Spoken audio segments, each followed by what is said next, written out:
नमस्कार दोस्तों, आपका बहुत बहुत स्वागत है आपके अपने चैनल मेरा सफ़र में। धर्म राज्य की कहानी अनेक अवसरों पर सुनी जाती है। धर्मराज दशमी, कार्तिक मास, वैशाख पूर्णिमा आदि में धर्म राज्य की कहानी सुनने का महत्व है। धर्म राज्य की कहानी को विशेष फलदायी माना जाता है। धर्म राज्य की कहानी सुनने से व्यक्ति के पाप नष्ट होते हैं और स्वर्ग की प्राप्ति होती है। और धर्म राज्य अपना वाहन व्रती को लेने के लिए भेजते हैं। तो चलिए दोस्तों, ज़्यादा देर ना करते हुए शुरू करते हैं आज की कथा। धर्म राज्य की कथा। प्राचीन समय की बात है। एक नगर में 2 सेठानियाँ रहती थी। बड़ी सेठानी के घर बहुत सारा धन था। रुपयों पैसों की कोई कमी नहीं थी, लेकिन वह बहुत कंजूस थी।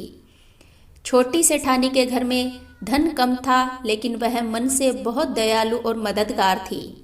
वह स्वयं को धर्म के कार्य करने और लोगों की मदद करने में लगाए रखती थी।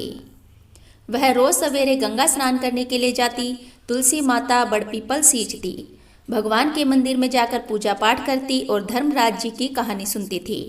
जबकि बड़ी सेठानी यह सब देखकर खूब हंसती और कहती, पता नहीं दिन भर क्या फालतू के काम करती रहती है।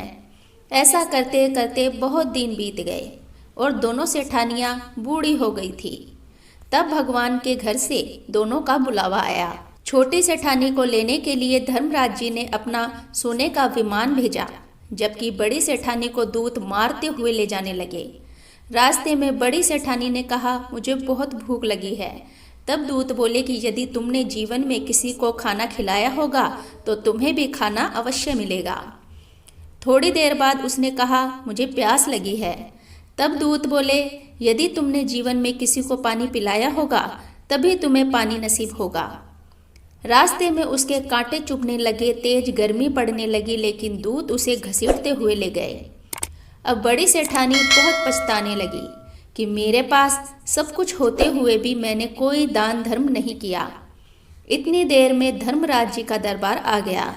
वहां जाकर उसने देखा, छोटी सेठानी भगवान के पास सिंहासन पर बैठी थी। उधर बड़ी सेठानी को तपते हुए कुंड में डाल दिया गया। तब बड़ी सेठानी बोली कि मुझे 1.25 पहर का समय दीजिए, मैं वापस आकर दंड भोग लूंगी। धर्मराज जी बोले, ठीक है। बड़ी सेठानी के शरीर में वापस प्राण डाल दिए गए। धरती पर आते ही उसने पंडितों को बुलाकर धर्मराज जी की कहानी सुनी और सब तरह के दान धर्म किए। इतने में समय पूरा हो गया। अब की बार बड़ी सेठानी को लेने धर्मराज जी का विमान आया। 1.25 पहर के दान धर्म और धर्मराज जी की कहानी सुनने से बड़ी सेठानी को स्वर्ग की प्राप्ति हुई। धर्मराज जी ने जैसी कृपा सेठानी पर की वैसे सब पर करना। धर्मराज जी की कहानी सुनने वाले, कहने वाले, हुंकार भरने वाले और पूरे परिवार पर कृपा बनाए रखना। सो फ्रेंड्स, आपको आज की धर्मराज जी की कहानी कैसी लगी?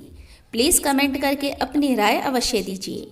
अगर आपको कहानी थोड़ी सी भी पसंद आई हो तो प्लीज़ चैनल को सब्सक्राइब कीजिए, बेल आइकन को प्रेस कीजिए, जिससे आपको हमारी आने वाली वीडियो की नोटिफिकेशन सबसे पहले मिल सके।